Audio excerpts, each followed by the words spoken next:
Now on BBC HD, Stephanie Flanders takes us back into the world of money to see who might have had all the answers. We heard that he'd been sinking, and then we heard that he died, and my husband said, "You will have to contact." And I was on the phone to the world, and people were saying, had I told the American president, had I told Mrs. Thatcher? It was only then, I think, that finally it was rammed home to me, the enormous effect that he'd had on the whole world. You know, ringing in the middle of the night, ringing the President of the United States to say that F.A. Hayek had died. Friedrich Hayek was a champion of the market. He inspired many of the people who built the world we live in today. Margaret Thatcher would, from time to time, pull little bits of paper with quotations on them out of her handbag, and Hayek would be one of them. For more than a generation, Western leaders claimed to embrace one central economic idea, the free market. With the financial crisis, that orthodoxy is under attack. Our faith in it has been shaken like never before. But one great free market visionary has emerged from the meltdown with his reputation enhanced.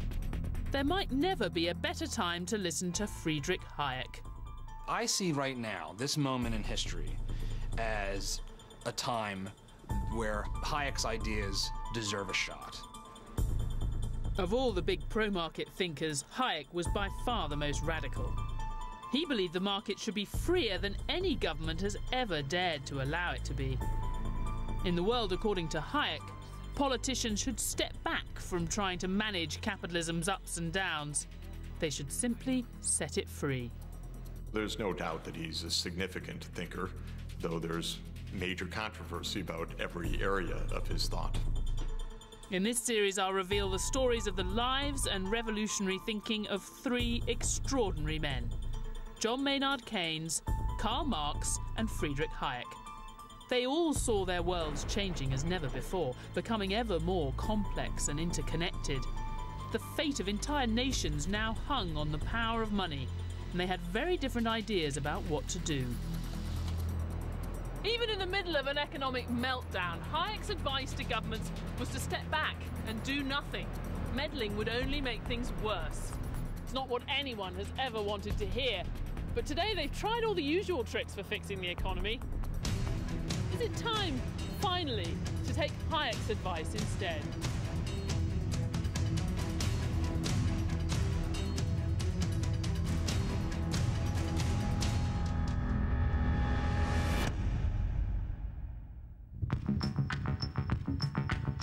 Around the world, we're all still feeling the shockwaves of the financial crash of 2008. You really can feel the fear down here. The Dow has had its worst 5 days in 5 years. Until that crisis hit, Western leaders had put their faith in the free market as the best way to generate wealth. But in their version of the market, derived from thinkers like Milton Friedman, they still believed if things went wrong, they could step in, tweak the system, and get everything back on track. Today, fans of the Austrian economist Friedrich Hayek say it's that arrogance, that distorted picture of a market economy that got us into this mess. If we want to try to get out of it, we need to try the real thing. To understand how governments, not markets, might have caused the crisis, we need to wind the clock back to the years leading up to it. America's interest rates have been cut. That was expected, but the timing has come as a surprise.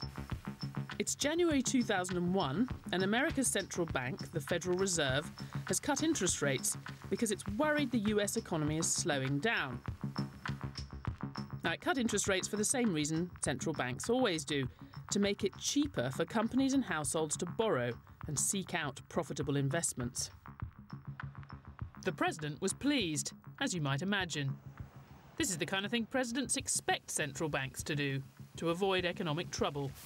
I think the cut was needed.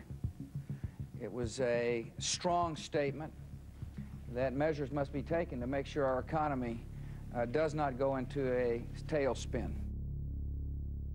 Had Friedrich Hayek been alive, he would have taken a very different view.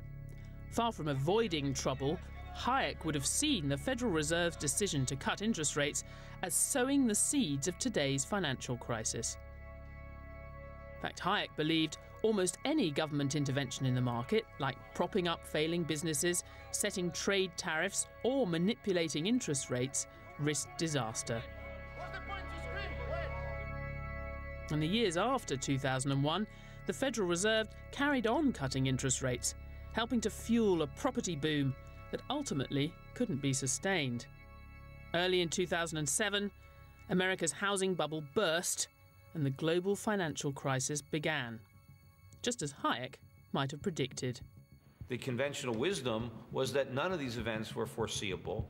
We couldn't have done anything about it. But of course, all of that was false. What's playing out before our eyes is exactly what men like Hayek predicted would happen.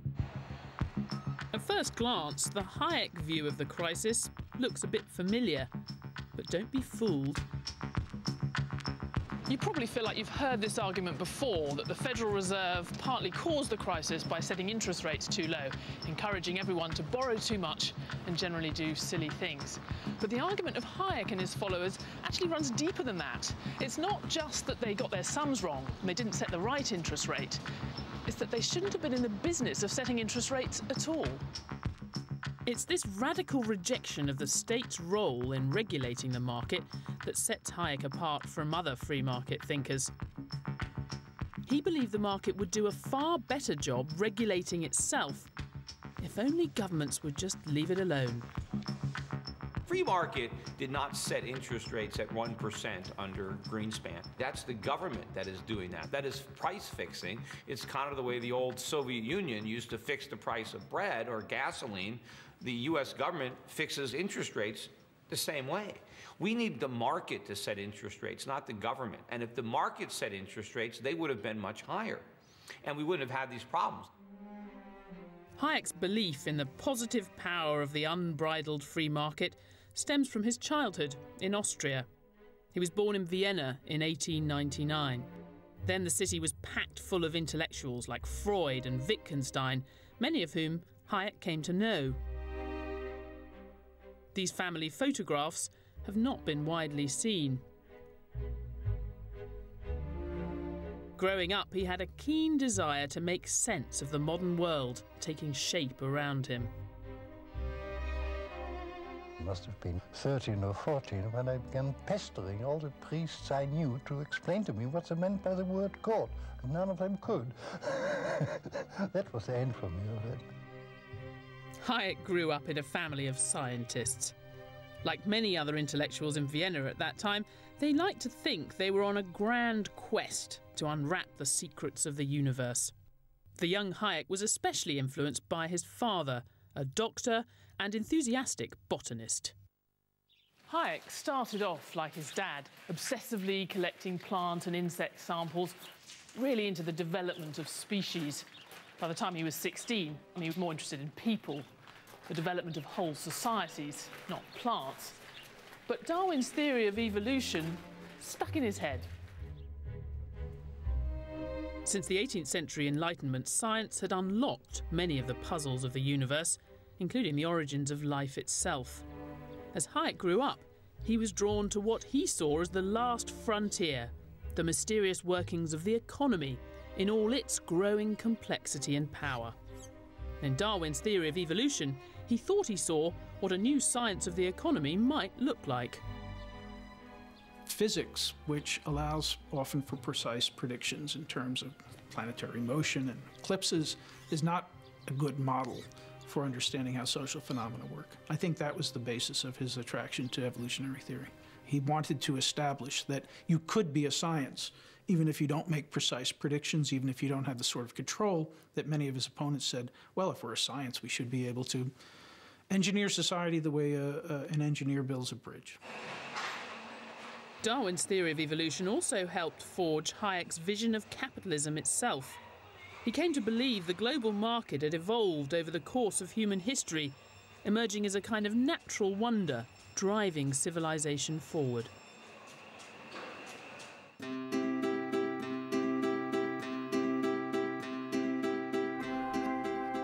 Hayek saw the market as a telecommunications system processing billions of pieces of information about all our needs and desires and the changing supply of resources to meet them. Hayek said it was a marvel the way all this is conveyed to us by prices that guide our actions as they rise and fall. And to Hayek, the market does most good when it's most free. It's our desire to control it that most often turns it against us.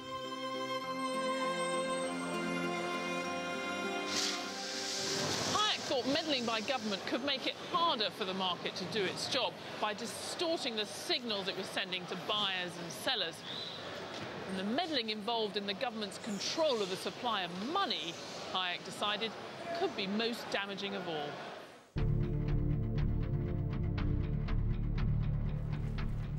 Rampant inflation, unemployment, uncontrollable debt. In Vienna after the First World War, Hayek saw for himself how government abuse of money can wreak havoc. Across Austria, prices had taken off, and so had unemployment. Even the rich were struggling to feed themselves, and no one could quite understand why.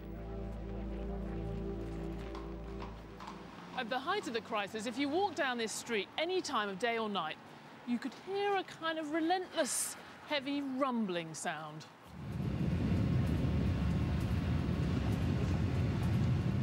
It was the sound of money tearing a country apart.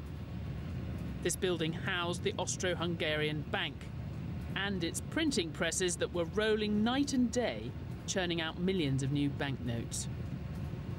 The war had left the Austrian government with huge bills and low tax revenues, so it ordered the National Bank to simply print the money it needed in exchange for bonds or IOUs. What the people manning these printing presses and their political masters had yet to really grasp is they weren't just producing money here, they were producing inflation. The amount of money in the economy was going up, so people had more money to spend, but of course the amount of things they could buy had stayed more or less the same. That forced up the price of everything. Inflation took off.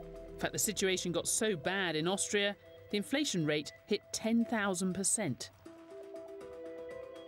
The financial wealth was destroyed. Those that had jobs continued to have them, but they could no longer afford, for instance, to have maids and servants, which is, so all of these people all of a sudden ended up being out of work.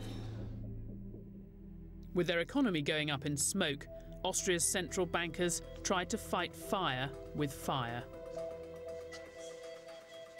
By the summer of 1922, prices were doubling every month. The central bank was playing catch-up, printing higher and higher denomination banknotes just to reflect what was going on in the shops. In the end, this 500,000 kroner note could maybe buy you a loaf of bread. And of course, by pumping more and more money into the economy, they were only making the problem worse. For Austria's politicians, it was all a crisis of their own making. They'd been printing money to pay their bills since the start of the First World War. And they didn't understand that that could lead to inflation. It was a crisis caused by ignorance. Having seen Austria brought to its knees, Hayek had an almost visceral fear of inflation all his life. It's a fear that central bankers still share today. What's interesting to me is the lesson he drew from that experience. Most people focus on the politics, on the fact that the winners of World War I had imposed impossibly high reparations on Austria. But Hayek was interested in the economics, and the fact that the Austrian government simply hadn't understood the power of money. What happened next in America led Hayek to conclude there can be something worse than government ignorance: hubris.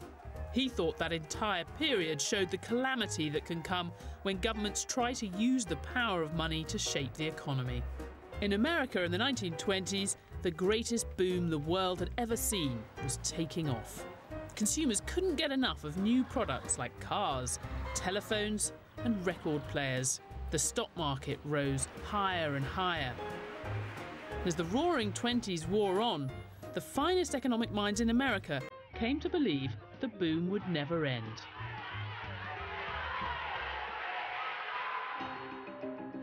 Back in Austria in early 1929, Hayek was convinced they'd got it all wrong. He'd become the director of the recently founded Institute for Business Cycle Research. Its job was to understand why economies were always lurching from one boom and bust cycle to another. Hayek called it the 19th century pattern, so it was hardly a thing of the past. The institute was based here at the Chamber of Commerce, where Hayek had been developing a new theory of boom and bust, along with new thinking about the market. The work he did here would change the way people thought about the economy forever. Its ups and its downs.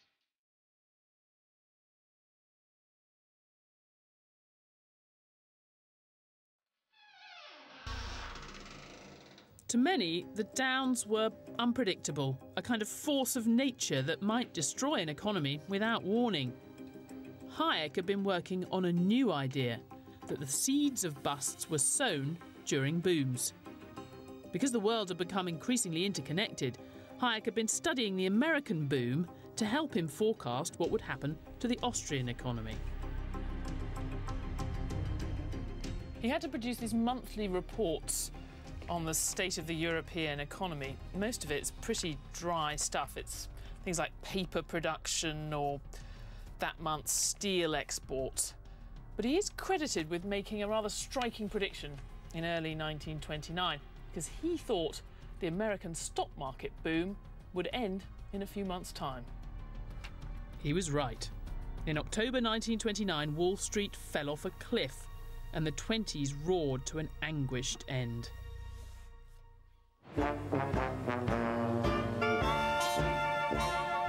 Hayek's prediction came out of what he saw happening at America's new central bank. The Federal Reserve had been set up in 1913 to stabilise America's notoriously shaky private banks by offering them a reliable source of credit.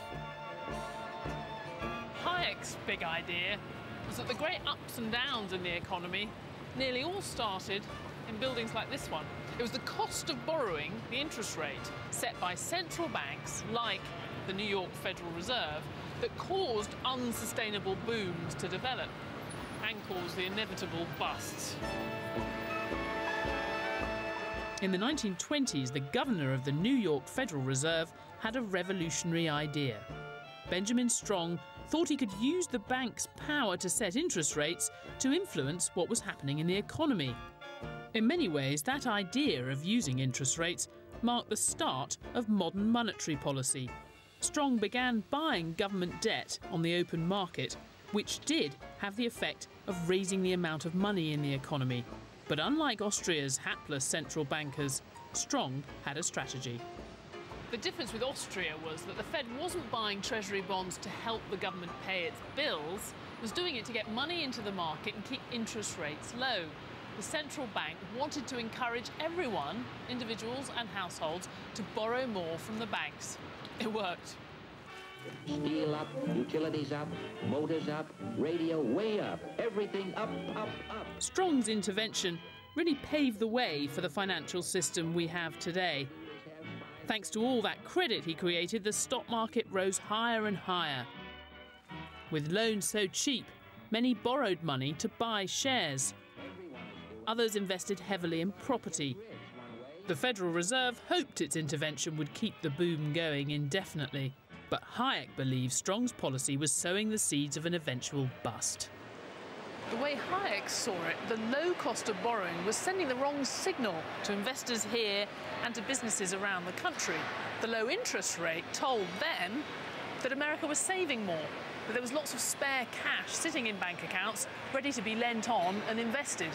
It wasn't true. Don't sell America short. Why, man, we've scarcely started. By the time the Federal Reserve spotted the warning signs, it was too late. Technical readjustment. Over $14 billion go with them, and so goes the confidence of a nation.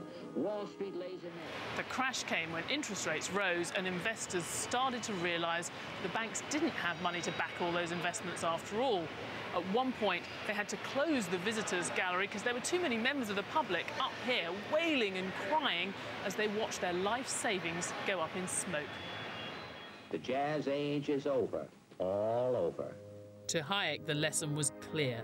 By feeding the boom with cheap credit, the Federal Reserve had helped cause the Wall Street crash and the Great Depression. Fast forward to today's global crisis, you could tell a similar story.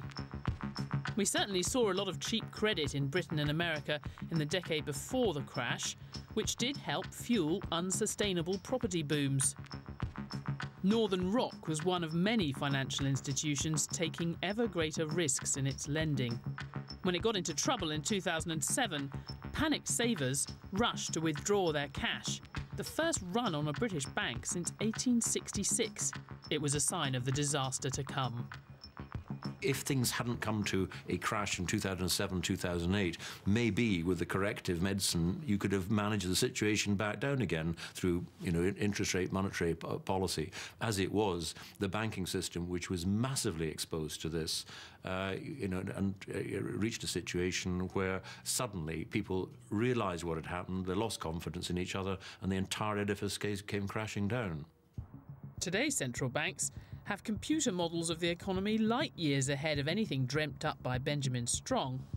But even so, Hayek's followers say the Federal Reserve had learned nothing from the mistakes it made in the 1920s. In the early 2000s, it had kept interest rates too low for too long. But then and now, there are plenty who would disagree. The job of the Fed chairman is to keep the party going, to spike the punch bowl at all costs. Not to take the punch bowl away, which really should be the job. I mean, the Federal Reserve should be independent, but it's not. It acts in concert with the government to try to maintain a phony prosperity. Interest rates are very low, and that was partly promoted by the fact that the surplus countries, notably China, but others as well, had a lot of money. They were perfectly happy with exporting. It would have been hard to force American interest rates higher in that environment because there was so much money flowing in at low interest rates. If it was all the Fed's fault, how come Europe had the exact same experience? It's not the fact of the interest rate policy maybe having been wrong, although I'm not even sure I agree on that, but it's the fact that we had these deregulated Wild West financial markets that allowed us to get into the crisis we're in. Like our own financial collapse, the consequences of the 1929 crash were felt across the world. A string of banking crises followed, and a terrible depression in America and much of Europe. Again, Hayek said it was all down to interest rates being too low in the boom years. But years later, another hugely influential free market thinker came along who argued the exact opposite, Milton Friedman. He said the Federal Reserve had not pumped too much money into the system, but too little. That's the version of history that most politicians and economists still believe. Hayek was absolutely wrong to think that in the catastrophic depths of the Great Depression of the 1930s, that all that was happening was an unwinding of the malinvestments that had come from a credit boom. Clearly, there had been a calamitous collapse of the banking sector that had nothing to do with the earlier so-called malinvestment. Facing the world's worst financial meltdown, the issue for economists and politicians was the same as it is today. How do we make it go away? As the Great Depression began, Hayek was invited to give a series of lectures here at the London School of Economics. Hayek was thrilled. He'd wanted to come here all his life. But there was a not very hidden agenda attached to the invitation. LSE wanted him as part of their fight back against a new, very different strand of economic thinking from their arch rivals Cambridge that had been getting a lot of attention. The man driving that new approach was John Maynard Keynes. The grand dispute between Keynes and Hayek in the 1930s seems so relevant to us today, it's become an internet sensation. Lord Keynes, wow, it's such an honor. Indeed, sir. Please, just go. This surreal reinvention of their battle of ideas has been watched nearly 2 million times online. Hayek? No, Hayek. Like, high explosives.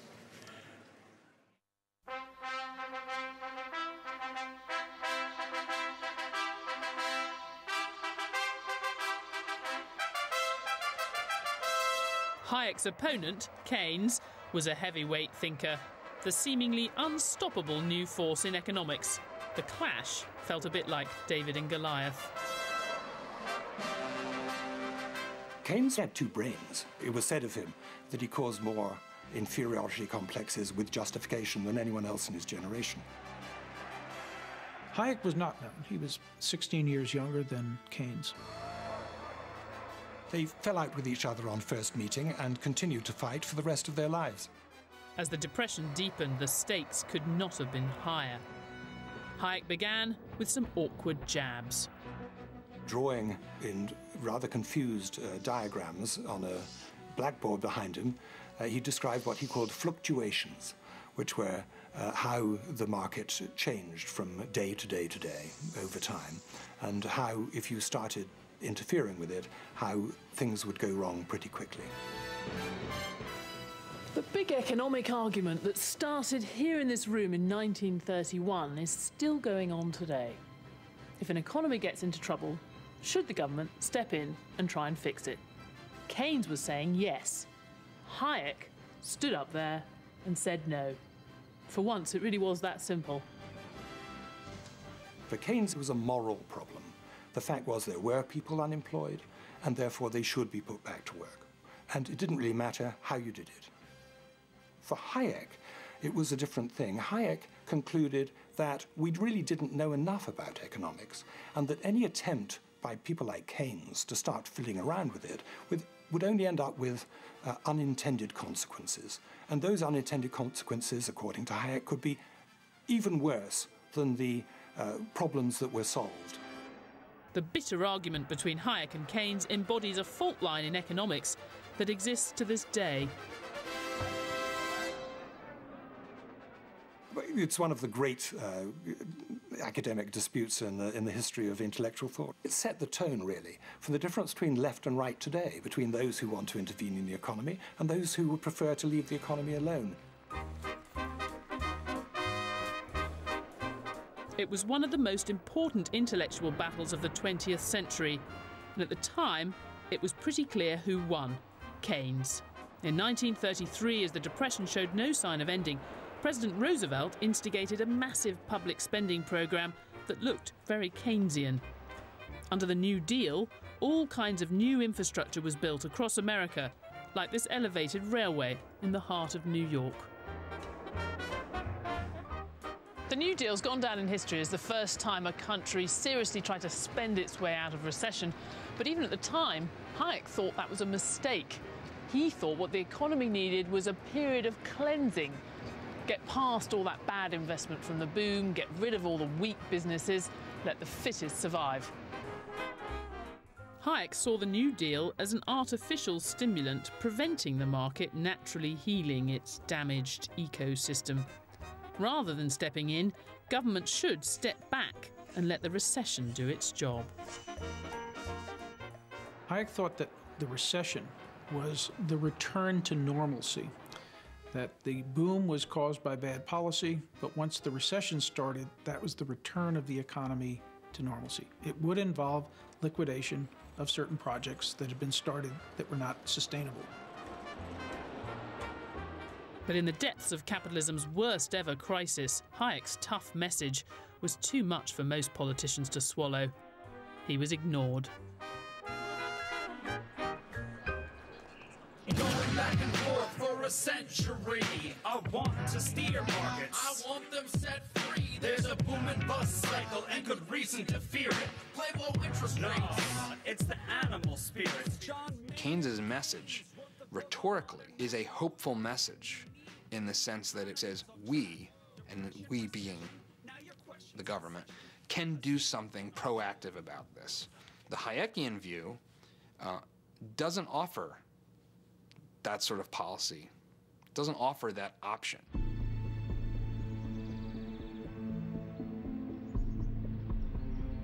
When the financial crisis hit in 2008, policymakers were blindsided. After Lehman Brothers, one of the world's most famous investment banks, went down, the American government swiftly turned to Keynes to try to stop the damage spreading. The meltdown in the financial system terrified the people in there. They started intervening on an epic scale, spending hundreds of billions of dollars propping up banks, insurance companies, even America's biggest car firms to stop them going bust. Remember, that started under a Republican free market president, George Bush, then carried on under President Obama. Apparently, neither of them wanted the kind of deep cleansing of the economy that Hayek would have recommended. It's not like I'm glad that we need a recession. It's unfortunate that we need this recession. Had the government not interfered in the economy in ways that I would have been against, we never would have had this phony boom. So in other words, if we didn't take all these drugs, we wouldn't have to go through the withdrawal. In that period in 2008, right across the world, people were scared stiff that this was going to go from a recession into a downright depression. And the world is so global now, these things could easily have spread. That's why, you know, people thought, you know, in different countries, we've got to do whatever it takes to stop that. Today, central banks in Britain and America are pursuing another Keynesian idea, keeping interest rates low, encouraging borrowing to stimulate economic activity. But if you follow the Austrian, Hayek view, it's all worse than pointless, because this intervention in the market is setting the stage for an even greater disaster. What do you think is the relevance of Hayek to what the Fed's doing now? Pouring kerosene on the fire and trying to put it out. They're trying to stop the problem of excessive credit with more credit. But all that it does is it restarts the problems again, and you create a new bubble. And the bubble now is in the value of the dollar and the bond market, and is unsustainable. Hayek's argument with Keynes was all about how best to make capitalism work. But as the 30s moved on, Hayek was drawn into a far greater battle, whether capitalism was even the right way to organise society, or if the new ideologies of communism and fascism, with their centrally planned systems, held the answer. He was convinced both were utterly wrong. Hayek said, not merely can human beings struggle to understand how to cope with uncertainty, but the world is just too complex for them to cope with understanding all of it.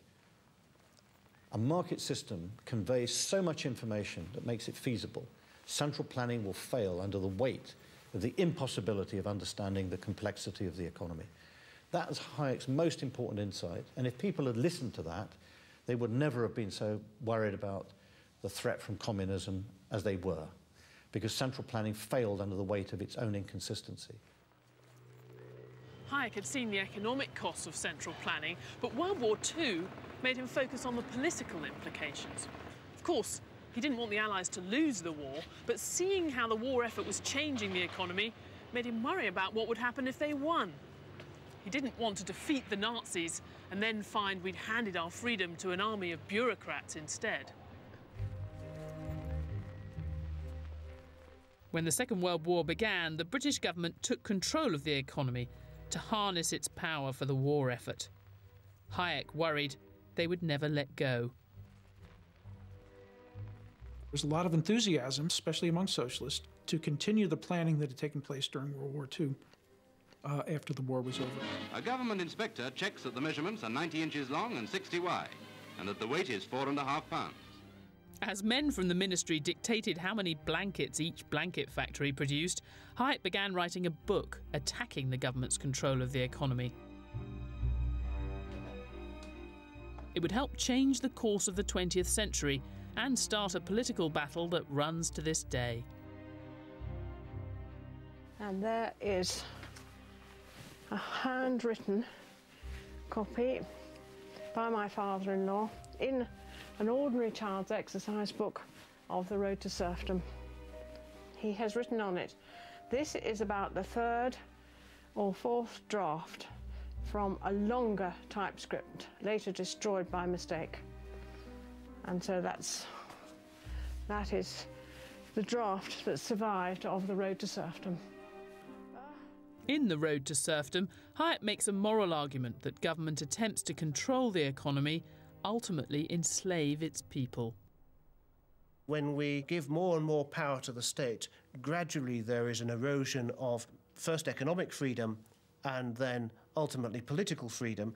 That erosion of political freedom then leads people to demand a strong man, a dictator, to sort everything out, make the trains run on time and everything else, and that this leads inexorably down the road to totalitarianism. It says, to the socialists of all parties. He loved it. He was so amused when he thought it up. The Road to Serfdom was published in Britain in 1944 with little fanfare. But across the Atlantic, things were very different. In April 1945, Hayek agreed to give a short lecture tour of American universities. Before he arrived, his book got the kind of publicity money can't buy. Reader's Digest gave Hayek top billing and a rousing introduction, quoting from some of the reviews that A Road to Serfdom had got, calling it one of the most important books of our generation. Professor Hayek, with great power and rigour of reasoning, sounds a grim warning to Americans and Britons who look to the government to provide the way out of all of our economic difficulties.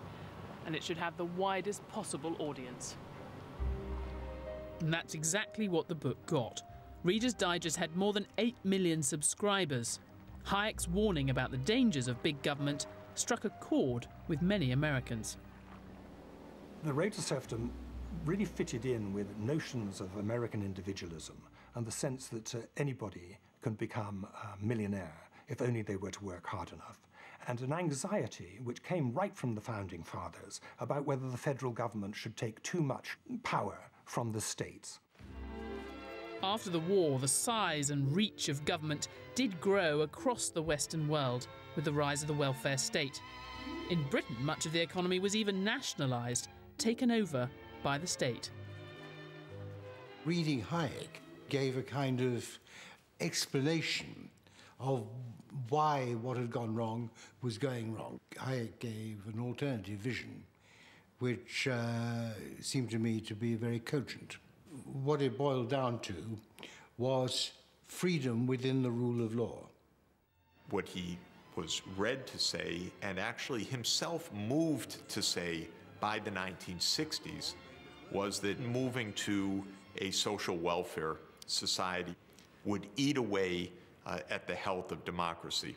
I think it's one of his failed predictions, badly failed, even though it remains an influential part of his thinking now with many followers in the libertarian mode. Today, The Road to Serfdom is back. This book was like Mike Tyson in his prime, right hook to socialism in Western Europe and in the United States. But the influence... After Glenn Beck's Fox News broadcast in 2010, The Road to Serfdom shot to #1 on Amazon in America. If you think about the people that would have been part of Glenn Beck's audience, sometimes defined as the Tea Party. Look what we're doing. We now have a government car company, a government bank, and Hayek demonstrates this road leads to one destination. There is cynicism about government, and it's quite widespread. There's a lot of anger. That certainly would feed into, well, here's a guy who talked about the dangers of big government. In fact, Hayek was in favour of governments providing some kind of safety net, but his modern supporters don't like to dwell on that. Well, we have a lot more socialism now than when he wrote it. As socialism creeps in the economy slowly over time, a lot of people don't notice it. And eventually, you're not on the road to serfdom, you've arrived at serfdom. Think about Victorian Britain. That was certainly a very free market. There was a minimum of government intervention. Do we think that the average citizen of England in 1870 felt a great deal of personal freedom? I think there was a great deal of servility and class deference coming out of the fact that the lives of the poor were incredibly insecure, and only by constantly flattering their betters? Could they have any reasonable assurance of survival? So no, I think there's more freedom and dignity in a moderately strong welfare state than there is in the Hayekian paradise of free markets.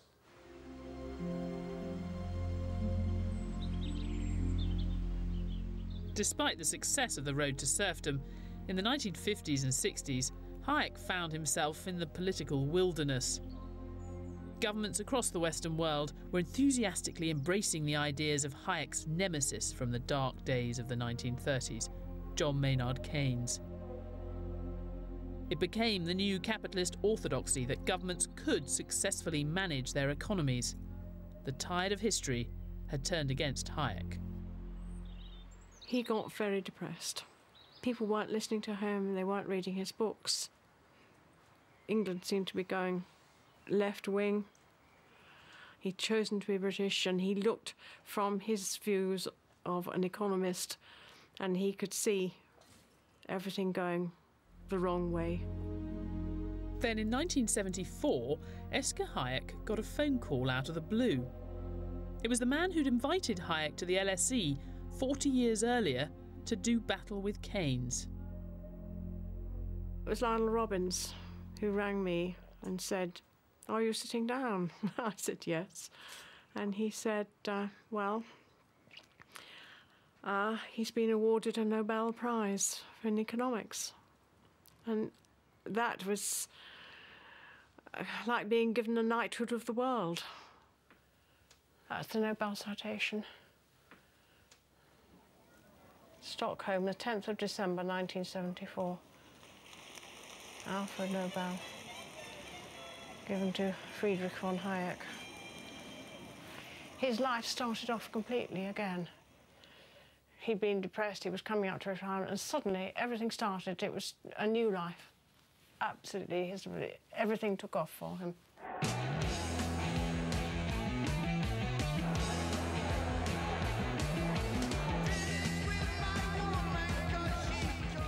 While everything began taking off for Hayek, Britain was sinking into economic decline. Strikes had become a fact of life. The post-war Keynesian consensus was crumbling. A few months after Hayek won the Nobel Prize, the Conservative Party turned to a new leader. The rise of Margaret Thatcher brought Hayek into the political mainstream for the first time. Margaret Thatcher would, from time to time, pull little bits of paper with quotations on them out of her handbag, and Hayek would be one of them.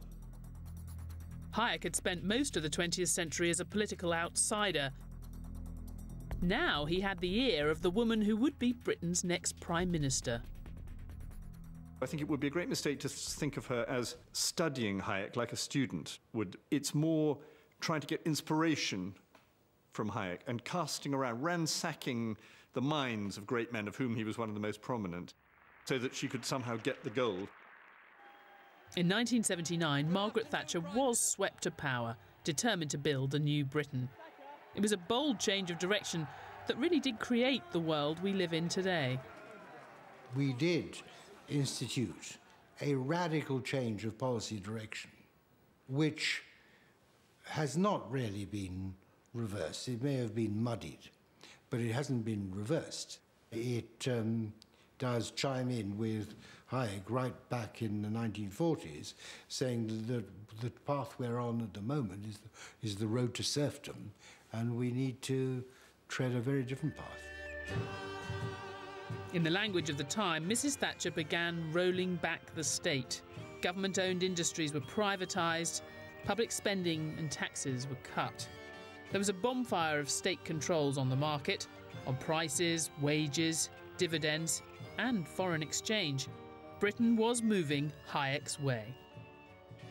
We were certainly very much on the same wavelength. We were not busy thumbing his works to find out what we should do. It was not a handbook for government, but it was the same general idea. Nowhere did today's world emerge more clearly than in the Conservatives' battle with the trades unions. Margaret Thatcher wanted to put a stop to what she saw as rampant union power. But she faced a dilemma. How do you do that without alienating the entire population? Hayek's philosophy helped her formulate her answer.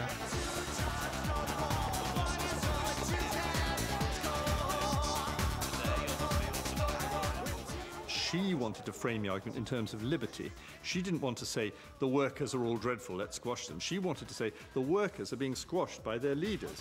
No way! Listen, no way! Listen, no way! This very much fed into Hayek, and the idea of liberty was you were defending your country here as well as the state of labour relations. Hayek and Margaret Thatcher agreed on a lot, but there was one crucial difference between them. Whereas Hayek thought you freed the market to prevent power getting too concentrated in the hands of politicians, Thatcher thought you could have free market policies and still keep a lot of power at the centre. That tension between Hayek's ideal and the controlling instinct of even free market politicians never really went away. Where she, I think, missed out sometimes was understanding the importance of institutions and of countervailing power in a society. Hayek, for example, was quite understanding about the role of local authorities and local municipalities and local power centres in a way which I don't think Margaret ever was.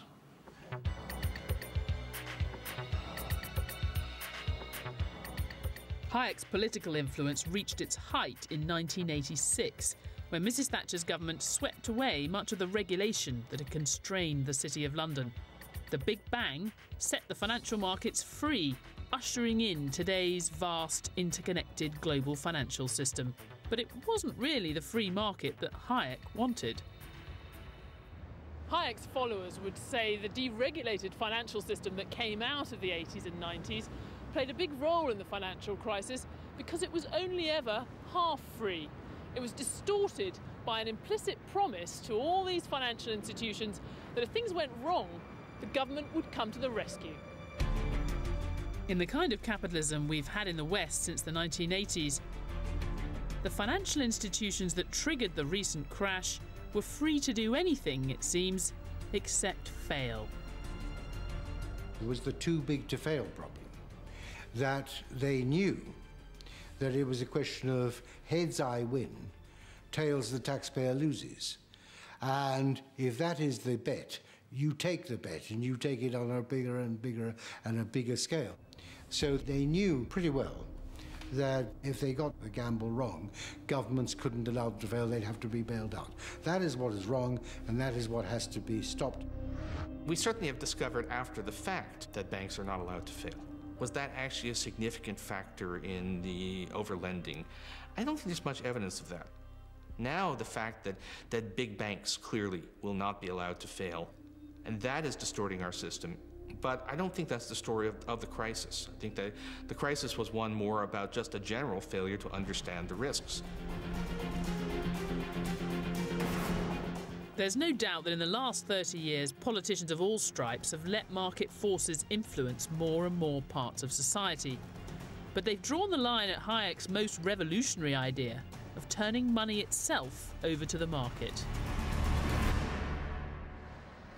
Imagine a world where we didn't have just one legal currency circulating in the economy, issued by the Bank of England, but dozens of them. Anyone, a company, a bank, a private individual, could set up their own version of the pound, and then they'd be free to compete. The market would determine how much they were worth. Hayek knew it was a crazy-sounding suggestion, even for him, but it would finally stop governments abusing the power of money. In America, one man has been trying to do just that. He's taken Hayek's most explosive idea and turned it into a reality.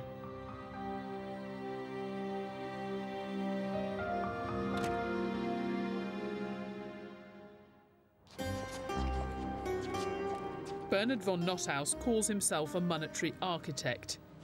The American authorities call him a domestic terrorist.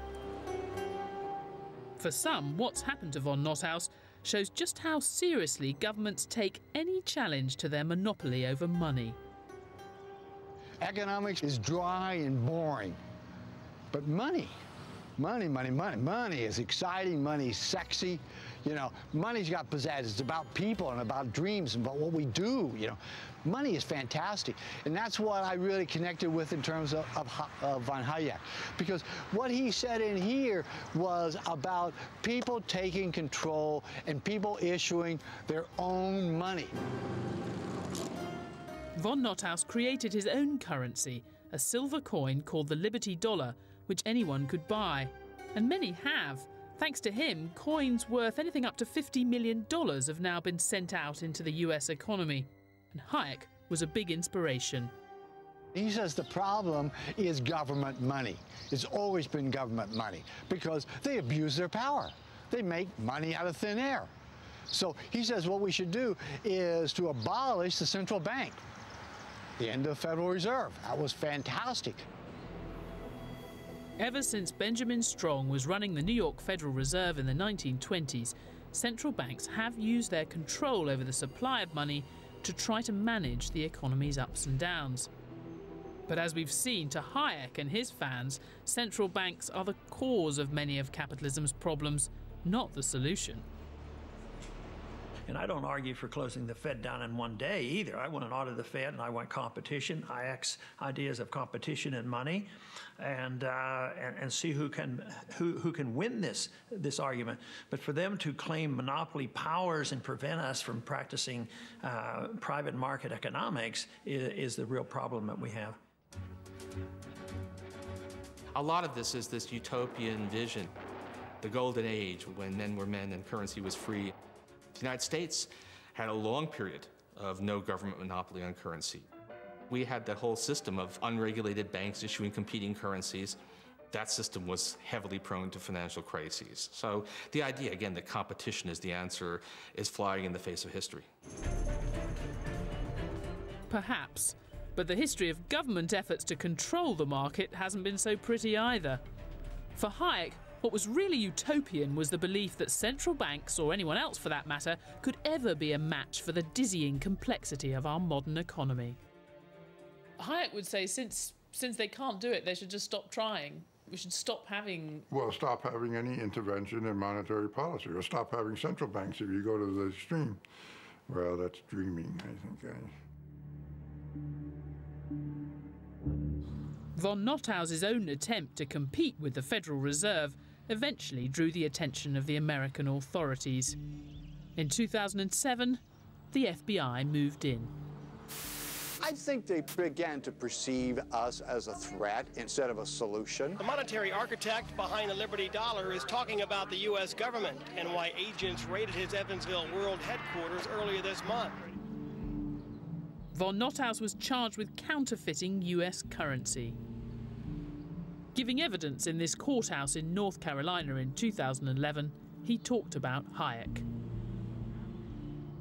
Well, he was relevant to my defense was because this wasn't some harebrained idea that I had thought up myself, that I pointed out that here was a well-known Nobel laureate who had talked about exactly what I had done.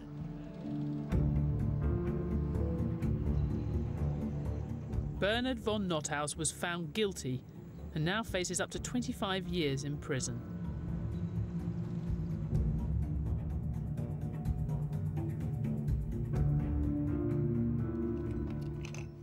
I think this was the one he was most proud of.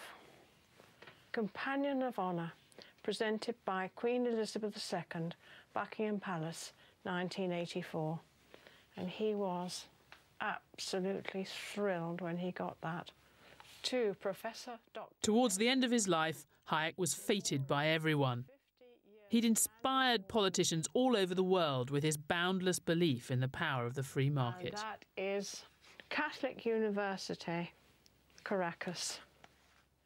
But when it came to their actual policies, Western leaders in the 1980s usually turned to a free market thinker whose ideas they found more palatable. Milton Friedman's belief that governments could steer the economy using their power over the supply of money in circulation is still a touchstone for governments everywhere.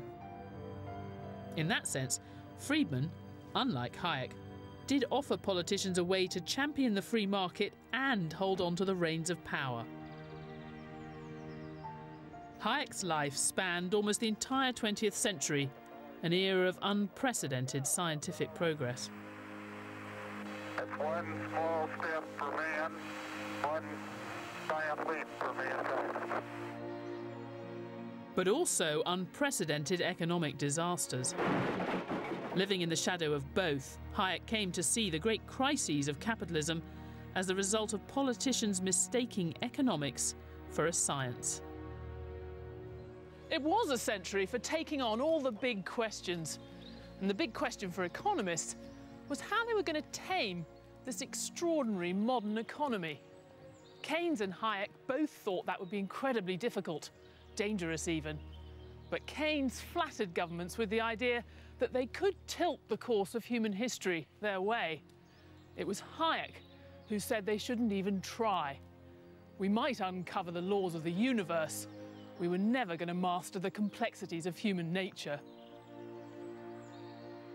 Pretense of knowledge, he called it, pretending they know something that they don't know. Well, they've been doing it now. We've given the current crop of economists, let's see, how many years would that be? About 70-some years. Total failure.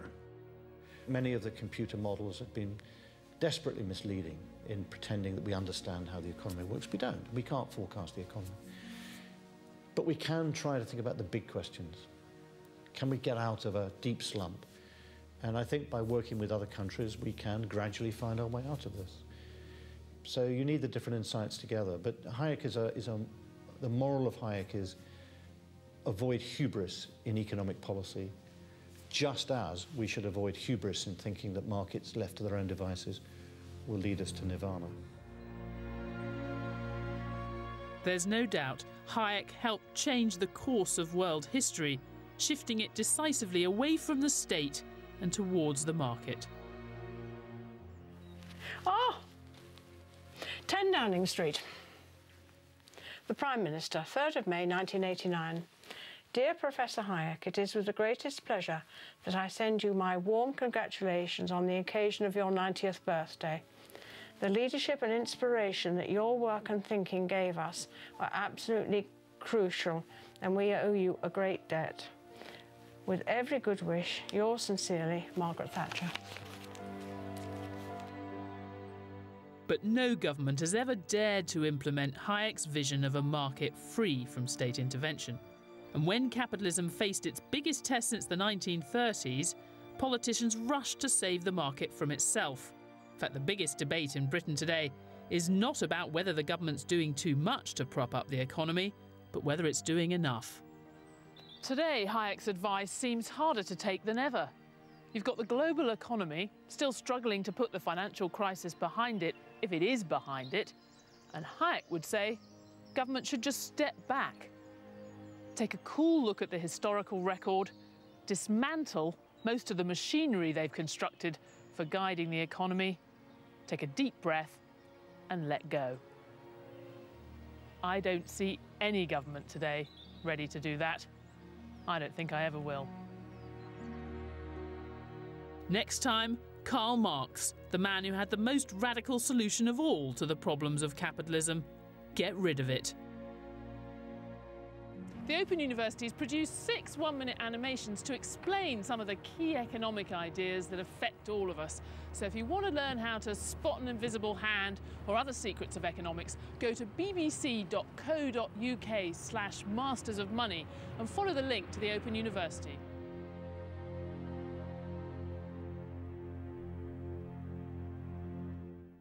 Light-hearted musical banter next tonight with Kathy Burke asking the questions on Never Mind the Buzzcocks.